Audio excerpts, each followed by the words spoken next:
유다의 임금이요 유다의 왕임에도 불구하고 무죄 한 사람의 피를 흘렸다라고 하는 그 한 줄의 기록을 마음속에 새기시면서 우리들은 믿음 안에서 어떻게 살 것인가, 무엇을 할 것인가라고 하는 것을 말씀과 더불어 고민하는 시간들이 될 수 있기를 바랍니다. 사랑하는 성도 여러분, 우리나라 역대 왕들 중에 그저 왕이라라고 하지 않고 대왕이라라고 하는 이름을 붙이고 있는 왕이 있습니다. 몇 사람이나 될까요? 두 사람뿐입니다. 먼저는 역사가들의 평가인데 모든 사람들을 대왕이라라고 부르지 않습니다. 그들의 업적, 한국민으로서의 우리 민족으로서의 자부심을 가지고 큰 일을 행한 경우에 그들을 대왕이라라고 평가하고 있는데 먼저는 한글을 창제한 세종대왕입니다. 조선의 왕의 이름을 암기하면서 그 첫 글자만을 외웠는데 여러분들 기억하시나요? 해정태세문단세 하면서 왕 이름 신라의 27대 왕의 이름을 저희들이 암기하고 있지만 그 중에서 대왕이라라고 하는 별칭을 얻고 있는 사람은 세종대왕뿐입니다. 그리고는 두 번째가 고구려의 광개토 대왕입니다.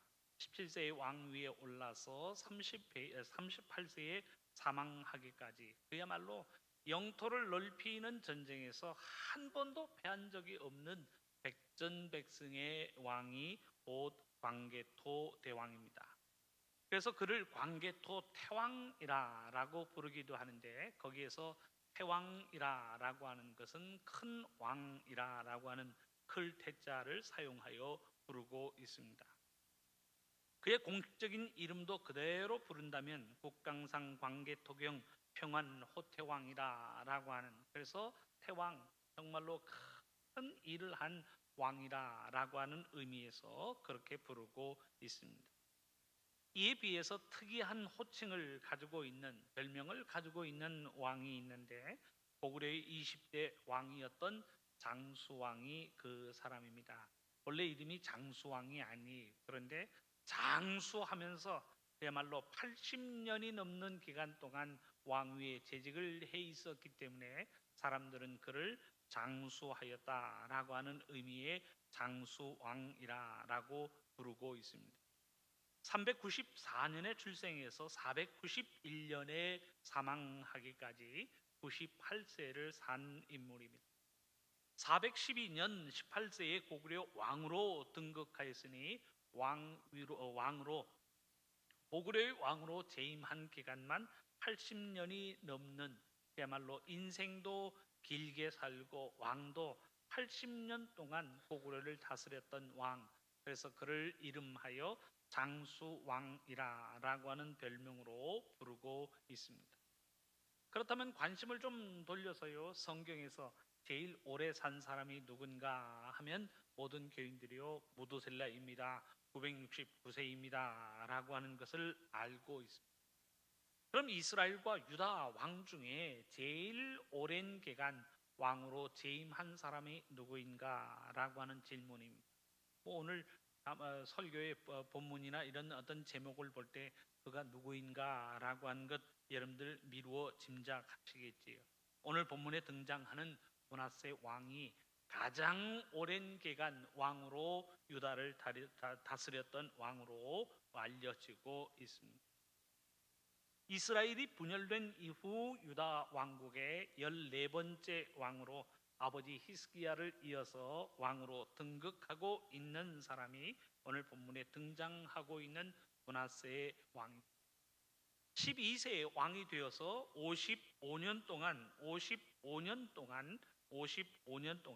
왕으로서 그는 통치를 하고 있습니다. 기원전 687년에서 642년까지가 그의 통치 기간으로 알려지고 있습니다.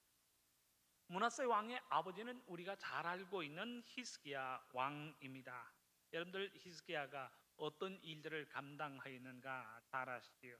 아수르 군대가 사마리아를 점령하고 난 이후에 예루살렘도 점령하기 위하여 쳐들어왔습니다. 이때 이 아수르 군대를 당할 수 있는 군사적인 힘이 없어서 히스기야 왕이 하나님 앞에 간절히 기도하고 간구합니다. 하나님 앞에 간절히 기도한 그 기도를 들으사 그 밤에 하나님께서 아수르 군대를 물리쳐 주시는 기적과도 같은 일이 일어나고 있습니다. 자신에게 죽을 병이 생겼어요. 이 병을 고쳐달라고 히스기야 왕이 하나님 앞에 기도하고 간구합니다. 하나님께서 그 기도를 들으시고 히스기야 왕의 생명을 15년이나 연장시켜 주셨다라고 하는 사실을 우리는 잘 알고 있습니다. 내 병이 낫다라고 하는 표징을 보여주시기를 바랍니다라고 하는 히스기야의 요청에 일령표가 10도나 물러가는 현상을 보이셨던 바로 그 사람 히스기야 왕의 아들이 오늘 본문에 등장하고 있는 므낫세의 왕이 되고 있습니다. 열왕기하 20장 21절의 말씀은 이렇게 기록합니다. 히스기야가 그의 조상들과 함께 자고 그의 아들 므낫세가 대신하여 왕이 되니라 라고 말씀은 기록하고 있습니다. 아버지가 믿음으로 살았습니다. 아버지가 모든 종교 개혁을 통하여 우상 숭배의 요소들을 예루살렘 성전에서 다 제거하였고 오직 여호와 하나님을 바라보는 가운데에 아수르의 군대도 이겼고 자신의 병도 고침받고 있는 일령표가 10도나 뒤로 물러가는 어마어마한 징표와 표적을 통하여 여호와 신앙의 위대함을 보고 자랐던 사람이 오늘 왕으로 세움받고 있는 므낫세의 왕입니다. 그런데 이 므낫세가 왕이 된 이후에 문제가 발생되어지고 있습니다. 아버지가 여호와 하나님 앞에 매달려 그 말씀을 부여잡고 하나님 앞에 기도하고 간구하였던 그 여호와의 신앙의 모습이 찾아지지 않고 있습니다. 아버지는 그야말로 종교 개혁을 통하여 성전의 모든 우상의 요소를 제거하고 있습니다. 그 믿음의 결단으로 아수르의 군대를 이기고 눈물의 기도와 간구를 통하여 자신의 죽을 병도 고쳤던 것이 아니던가요. 그야말로 전무후무한 영적인 체험을 통해서 나라를 구하고 자신을 구원하는 체험을 한 사람이 오늘 본문에 등장하고 있는 므낫세 왕의 아버지입니다. 그가 어린 아들로 아버지에게 어떤 일이 일어났는가라고 하는, 하나님을 섬기며 하나님 앞에 기도하고 간구할 때에 자신들의 삶 속에 나라와 민족 위에 어떠한 일이 일어나고 있는가라고 하는 것을 똑똑히 목격하며 자랐던 사람이 오늘 본문에 등장하고 있는 므낫세의 왕입니다.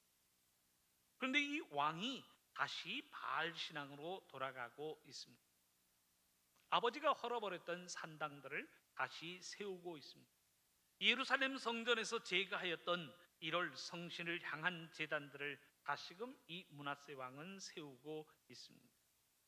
역대 왕들이 자행하였던 우상 숭배의 모습으로 그는 여전히 돌아가고 있습니다. 오늘 본문에서 지적하고 있는 그 모습들을 찾아보면 다음과 같습니다. 본문 3절을 보면 그의 아버지 히스기야가 헐어버린 산당들을 다시 세우며 이스라엘의 왕 아합의 행위를 따라 바알을 위하여 제단을 쌓으며 아세라 목상을 만들며 하늘의 1월 성신을 경배하여 섬기며 라고 하는 말씀으로 기록하고 있습니다. 아버지는 제거해버렸는데 다시금 바알과 아세라 1월 성신을 섬기는 제단과 산당들을 세우고 있습니다. 5절에 보니까 또 여호와의 성전 두 마당에 하늘의 1월 성신을 위하여 제단들을 쌓고 라고 하는 말씀으로 기록하고 있습니다. 6절 중반절입니다. 점치며 사수를 행하며 신접한 자와 박수를 신임하였다라고 하는 말로 기록하고 있습니다. 7절 상반절입니다. 또 자기가 만든 아로새긴 아세라 목상을 성전에 세웠더라라고 하는 말. 아버지는 제거하고 여호와 하나님만을 섬겼는데 그 아들 므낫세는 다시금 산당을 세웁니다. 다시금 바알과 아세라의 목상을 세웁니다. 하나님께서 주신 모든 말씀을 거부하고 우상 숭배의 모습으로 돌아가고 있다는 사실을 우리에게 보여주고 있습니다. 성경이 기록하는 므낫세 왕의 결론적인 모습이 11절에는 기록되어져 있습니다. 하나님의 말씀으로 선지자들에게 남긴 므낫세가 다음과 같은 일을 하였다라고 하는 므낫세 왕에 대한 한 줄 평가가 11절에는 기록되어져 있습니다. 제가 현대인의 성경으로 봉독해 드립니다. 유다 왕 므낫세가 이처럼 더러운 일을 행하여 옛날 이 땅에 살던 아모리 사람들보다 더 많은 악을 행하고 우상으로 유다 백성을 죄의 길로 인도하였다라고 하는 말씀으로 기록하고 있습니다. 이방인들보다도 더 심각한 죄를 행함으로 유다 백성으로 하여금 타락하게 만들고 범죄하게 만드는 일들을 므낫세 왕이 감당하였다라고 하는 사실을 기록하고 있습니다. 죄를 범하였다라고 하는 것으로 끝난 것이 아니, 분명 말씀을 떠나고 신앙을 떠나니 하나님의 재앙이 그 뒤를 잇는데 하나님의 진노가 나타나고 있다는 사실, 특별히 예루살렘과 관련하여 예루살렘에 어떠한 일이 일어나겠는가라고 하는 하나님의 경고가 본문에는 등장하고 있습니다. 12절 말씀을 보면 예루살렘과 유다의 재앙을 내리시는데 듣는 사람들마다 놀라울 만큼 깜짝 놀랄 무서운 재앙이 내려진다는 사실을 이야기하고 있습니다. 그러면서 13절에 기록된 말씀이 예루살렘을 씻어버릴지라 라고 합니다. 그야말로 모든 것을 초토화시키고 모든 것을 황폐화시킬 것이라는 말씀으로 경고하고 있습니다. 그런데 므낫세의 죄가 우상 숭배로 그치고 있는 것이 아닙니다. 므낫세가 왕으로서 어떤 일을 행하고 있는가, 그의 죄, 그의 잘못이 한마디 더 기록되어지고 있습니다. 16절 하반절의 기록을 보면 이런 기록이 나타나고 있습니다. 또 무죄한 자의 피를 많이 흘려 예루살렘 이 끝에서 저 끝까지 가득하게 하였더라 라고 하는 말씀으로 기록하고 있습니다. 죄 없는 사람들을 처형하고 처단하는데 그 처단한 정도가 얼마나 많은지 그들의 피가 이 끝에서 저 끝까지 가득하였다라고 하는 말씀으로 기록하고 있습니다. 현대인의 성경으로 이 부분을 다시 한번 봉독해 드립니다. 죄 없는 사람들을 수없이 죽여 예루살렘 거리를 온통 피로 물들게 하였다라고 하는 말로 번역하고 있습니다. 그러니까 우상 숭배도 모자라 무죄한 사람들을 잡아 처형하고 있는 왕이 오늘 본문에 등장하고 있는 므낫세의 왕입니다. 죄 있는 사람을 잡아서 죄의 값을 물어 처형하고 처단하고 있는 것이 아니라 무죄한 사람들의 피를 흘렸다라고 하는 사실, 불법을 자행하고 무자비하게 행하고 있다는 사실을 우리에게 경고하고 있습니다. 므낫세 왕의 죄가 무엇인가라고 했을 때 우리는 크게 두 가지의 내용으로 지적할 수 있습니다. 하나는 그가 바알과 아세라를 섬기면서 이럴 성신의 모든 우상 숭배를 하였다라고 하는 것을 이야기하고 있습니다. 모든 것을 청산하였던 예루살렘 성전에 다시금 바알과 아세라의 상을 세우고 이럴 성신을 위한 제단을 세우고 있습니다. 여기에 그는 포악함으로 백성들을 대하고 있다는 사실을 우리에게 이야기하고 있습니다. 우상 숭배를 하였다라고 하는 것이 므낫세만의 문제는 아닙니다. 유다의 모든 역대 왕들, 이스라엘의 역대 왕들이 수도 없이 우상 숭배를 하였다라고 하는 것을 우리에게 보여주고 있습니다. 므낫세 왕도 역대 왕들처럼 우상 숭배를 하였다라고 하는 본질적인 문제는 제외해놓고 한번 생각해 보기를 바랍니다. 므낫세가 다른 사람들과는 구별되어지는 유별난 한 가지의 죄를 더 기록하고 있는데 그가 죄 없는 사람들의 피를 흘렸다라고 하는 사실을 이야기하고 있습니다. 조금 흘린 것이 아니라 피를 많이 흘려 예루살렘 이 끝에서 저 끝까지 가득하게 하였다라고 하는 사실도 말씀은 기록하고 있습니다. 아합 왕이 나봇의 포도원을 빼앗고 있습니다. 부인 이세벨이 모략을 세워서 나봇의 포도원을 그야말로 자기의 것으로 만들고 있습니다. 이 억울한 죽음으로 인하여서도 하나님의 말씀은 그의 죄를 묻고 그의 실수를 문책하고 있는데, 므낫세 왕에 있어서는 그 수를 헤아릴 수도 없을 만큼, 그 경우를 다 기록할 수 없을 만큼 많은 사람들, 무고한 사람들의 피를 흘렸다라고 하는 사실을 이야기하고 있습니다. 다른 말로 표현하자면 그야말로 자기의 왕권을 위하여 대대적이고 잔인한 피해 숙청이 일어나고 있다는 사실을 이야기하고 있습니다. 누구든 왕권에 반대를 하거나 누구든 왕권에 반기를 든 사람들을 그냥 넘어가지 않습니다. 반드시 추적해서 사돈의 팔촌까지라도 처형하고 있다는 사실을 우리에게 보여주고 있습니다. 왕이 그 모든 사람들, 자신을 반대하고 반기를 든 사람들을 처형할 때에 간단하고 쉽게 처형하였을까라고 하는 질문을 던져보시기를 바랍니다. 결코 그렇지 않아요. 지금처럼 인권이 발달되어지지 못한 상대이기 때문에 왕이 명령하는 대로, 왕이 내린 형벌대로 잔인한 방법으로 사람들을 처형하였을 것으로 우리는 예상할 수 있습니다. 내려오는 전승입니다. 주 2세기 순교자인 유스티누스가 기록한 그 기록에 보면 선지자 이사야가 톱으로 온몸이 잘려 죽었다라고 하는 내용으로 그의 이사야 선지자의 순교 내용을 이야기하고 있습니다. 히브리서 11장 37절의 말씀을 보면 믿음의 고문을 당하고 순교를 당할 때 톱으로 켜는 것이라 라고 하는 표현이 등장하는데, 그 유스티누스가 아마 이사야 선지자가 죽임당한 그 경우를 생각해서 히브리서에 기록한 내용이라고 생각합니다. 그런데 이 일을 자행한 사람이 므낫세 왕으로 알려지고 있습니다.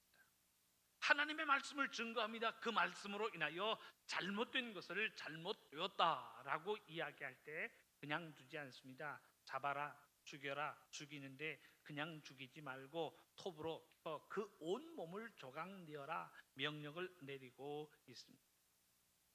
사람을 죽이는데 평민 선지자를 가리지 않습니다. 누구든 반대하는 사람들은 처형하고 있습니다. 그야말로 공포정치, 숙청하고 청산함으로 자신의 힘을 과시하고 있다는 사실을 우리에게 보여주고 있습니다. 사랑하는 성도 여러분, 오늘의 본문에서 기록하고 있는 말씀으로 한번 질문해 보시기를 바랍니다. 므낫세가 그 많은 사람들을 죽일 때 어떤 사람을 죽였을까? 므낫세가 무죄한 사람들의 피를 흘렸다라고 했을 때 어떤 사람들을 잡아 처형하였을까라고 하는 질문을 마음속에 던져보시기를 바랍니다. 그가 왕으로 재직해 있는 55년 동안 어떤 사람들을 처형하였을까? 어떤 이유로 처형하였을까라고 하는 질문입니다. 범법자들이었을까요? 살인 행위를 하고 도둑질을 한 사람일까요? 오늘의 본문이 지적하고 있는 바대로 한다면 무죄한 사람들의 피입니다. 형법상의 죄는 없지만 어떤 의미에서 왕의 잘못을 지적하고 있는, 왕의 명령에 순종하지 않고 있는 모든 반대자들을 숙청하고 있는 모습을 우리에게 보여주고 있습니다. 성경에도 그런 경우가 나옵니다. 왕을 향하여 잘못한 것을 잘못했다라고 이야기할 때 그 선지자들을 그냥 두지 아니하고 처형하는 모습이 기록되어지고 있습니다. 세례 요한이 헤롯의 잘못을 지적하고 있습니다. 동생의 아내를 취하는 것이 옳지 못합니다 라고 지적을 합니다. 옥에 가두어라 라고 해서 가둡니다. 그로 인해서 헤롯 생일 때 그로 인해서 세례 요한이 목베임을 당하고 있다는 사실을 우리는 잘 알고 있습니다. 나봇이 포도원 매각을 거부합니다. 포도원 매각을 거부할 때 그것으로 인하여 죽임을 당하고 있습니다. 사울 왕은 어떤 일을 하였습니까? 다윗을 도왔다라고 하는 이유로 아히멜렉의 제사장을 죽이라라고 명하고 있습니다. 그날에만 아히멜렉과 함께 죽임을 당한 사람이 85명이나 된다라고 하는 사실을 우리에게 알려주고 있습니다.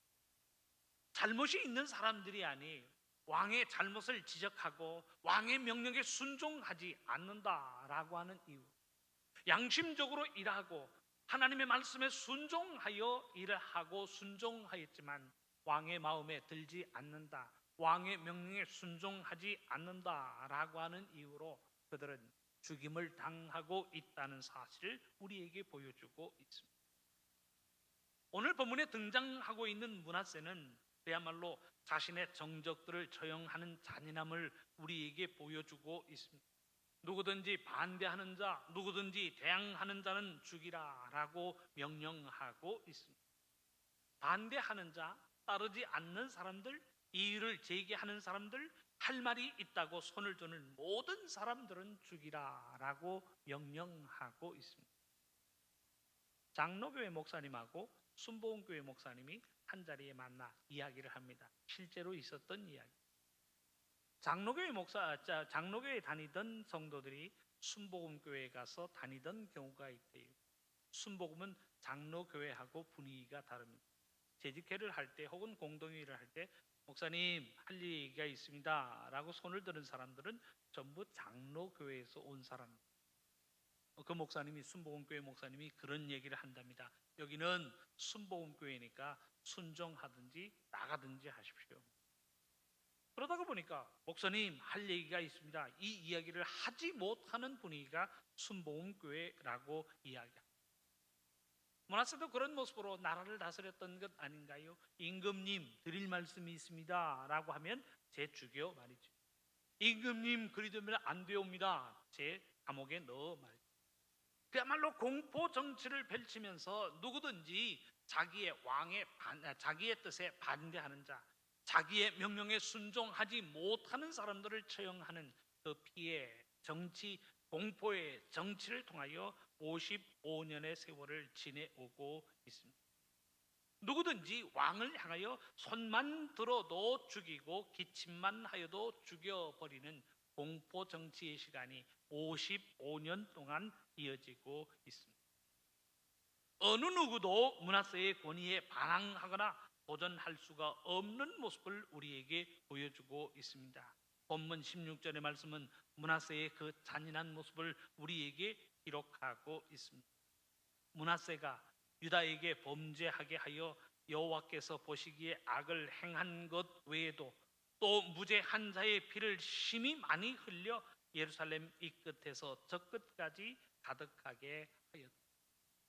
그의 잔인함이 죄요, 그의 무자비한 처형이 죄라고 하는 사실을 본문은 기록하고 있습니다. 사랑하는 성도 여러분, 타인을 향하여 무자비함으로 대한다라고 하는 것은 결코 하나님의 뜻이 아닙니다.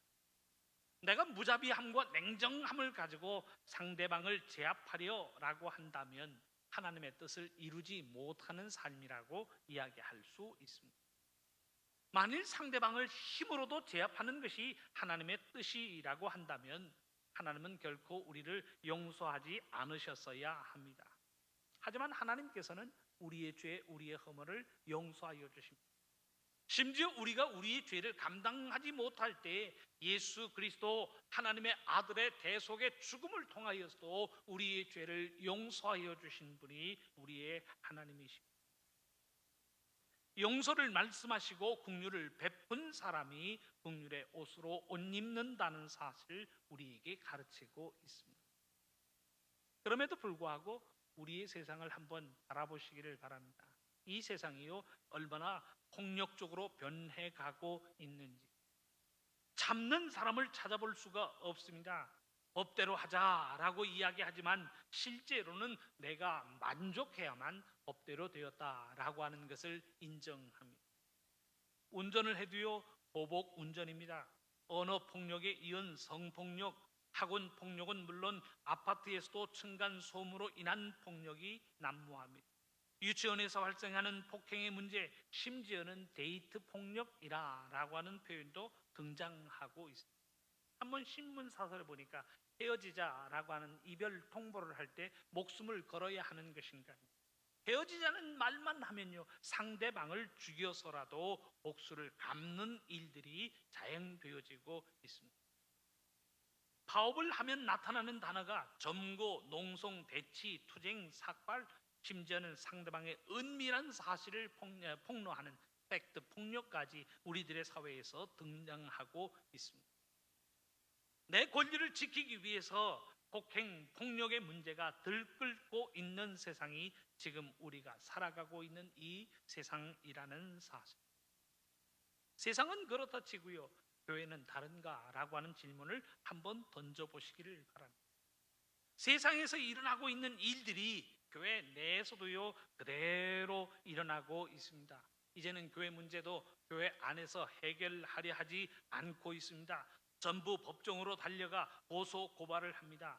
총회 장소를 찾으려고 하는데 어려움을 겪습니다.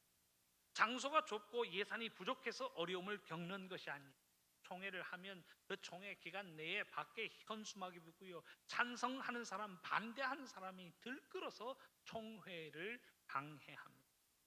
그로 인해서 교회 이미지에 도움이 될 것 하나도 없죠. 4박 5일 동안 우리가 봉사하고 수고하고 재정적으로 지원하면서 교회의 이미지를 이렇게 망가뜨릴 일이 무엇이 있겠는가라고 하는, 총회 장소를 지원하는 교회가 없는 기피하는 현상이 나타나고 있습니다. 무슨 의미인가요? 법보다는 주먹이 더 빠르다는, 힘으로 모든 것을 해결하고 힘으로 자기의 주장과 논리를 정당화하려는 세상이 지금 우리들의 세상입니다. 사랑하는 성도 여러분, 흘리는 피가 없으니 우리의 시대는 므낫세의 시대와는 다릅니다 라고 이야기할 수 있는 것인가? 우리는 그래도 말로 하고 처형되고 달아매고 톱으로 켜는 잔인함은 없으니 우리의 시대는 평화의 시대요, 우리의 시대는 준법 정신의 시대라고 말할 수 있는가라고 하는 질문입니다. 제가 보기에는 므낫세의 시대와 지금 다를 바가 없습니다. 사람들이 주먹을 들어 때리지 못하고 사람들이 칼을 들어 찌르지 못할 뿐이지, 아니 그런 일들이 비일비재하게 일어나고 있는 우리들의 모습을 볼 때에 므낫세의 시대와 다를 바가 없다라고 하는 것을 이야기할 수 있습니다.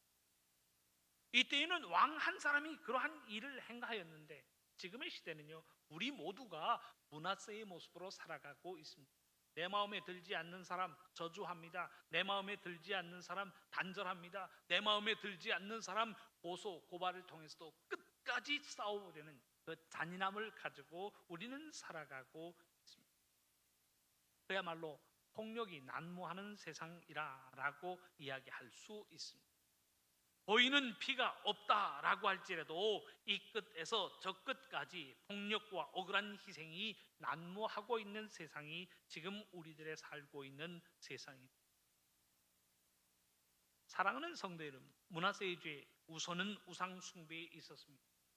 그 죄가 근본적인 평강을 흔들어 버리고 많은 죄가 되고 있습니다. 그런데 오늘의 본문을 통해서 지적되고 있는 므낫세의 죄는 잔인함을 가지고 다른 사람을 대한다라고 하는 그 폭력 속에 므낫세의 죄가 있다는 사실을 우리에게 이야기하고 있습니다. 므낫세가 가지고 있던 그 죄로 인하여 예루살렘은요 버려짐을 당합니다. 유다 민족은 흩어짐을 당한다는 사실을 우리에게 보여주고 있습니다. 므낫세의 죄를 보면서 하나님께서 이 유다 민족을 벌하시고 예루살렘을 벌하신다라고 하는 사실을 하나님은 작정하고 계십니다. 본문 13절의 말씀을 현대인의 성경으로 봉독해 드립니다.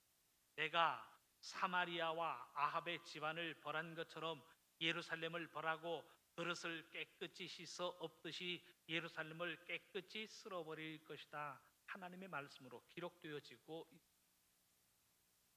예레미야 15장 4절의 말씀은 이렇게 기록합니다. 유다 왕 히스기야의 아들 므낫세가 예루살렘에 행한 것으로 말미암아 내가 그들을 세계 여러 민족 가운데에 흩뜨리라. 므낫세의 죄가 므낫세 한 사람으로 끝나는 것이 아니에요. 그로 인하여 예루살렘이 씻겨짐을 당하고 그로 인하여 유다 민족이 세계 모든 민족으로 흩어짐을 당할 것이다.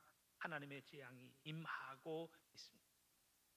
이것이 므낫세가 행한 일이, 그의 죄로 말미암아 예루살렘이 멸망을 당하고 유다 민족들이 흩어짐을 당한다는 사실을 우리에게 경고하고 있습니다. 사랑하는 성도 여러분, 힘이 지배하는 이 세상 속에서 우리의 삶의 모토가 되시는 우리의 신앙의 모토가 되시는 예수님의 모습을 한번 생각해 보시기를 바랍니다. 예수님이 걸어가신 길은 자기의 십자가를 지고 자기 희생의 길을 걸어가고 계십니다.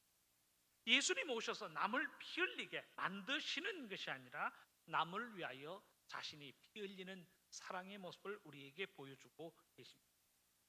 나를 위해서 너를 죽이는 것이 아니라 너를 위해서 자신을 죽이고 자신을 희생하는 십자가의 사랑을 우리에게 보여주고 계십니다. 그 십자가의 사랑을 통하여 대속의 길을 열어주시고 구원의 길을 열어주신 분이 우리의 주님 예수님이십니다. 어떠한 잔인함도 어떠한 폭력도 어떠한 피 흘림도 찾아볼 수 없는 삶이 예수 그리스도의 삶입니다. 이 예수님의 삶을 본받아 예수님처럼 살아가기로 작정한 사람들이 믿음 안에서 살아가는 우리들의 삶이 아닙니다. 바라기는 사랑하는 성도 여러분, 우리의 삶에도 일체의 피 흘림이 없는 삶이 될 수 있기를 바랍니다. 내 것을 지키기 위하여 너를 죽이는, 너를 피 흘리게 만드는 삶의 모습이 아니라 오히려 너를 살리기 위해서 내 것을 희생하고 양보하는 사랑의 아름다운 삶이 우리들의 삶이 될 수 있기를 바랍니다. 십자가의 사랑을 이루기 위하여 양보하고 희생하는 삶이 될 수 있어야 할 줄로 믿습니다. 사랑을 이루기 위하여 주먹을 거두고 저주를 거두고 다른 사람을 향한 독소를 거두고 오히려 사랑을 이루는 우리들의 삶이 되어야 할 줄로 믿습니다. 하나님의 말씀은 원수까지도 사랑하고 용서할 것을 우리에게 교훈하고 있습니다.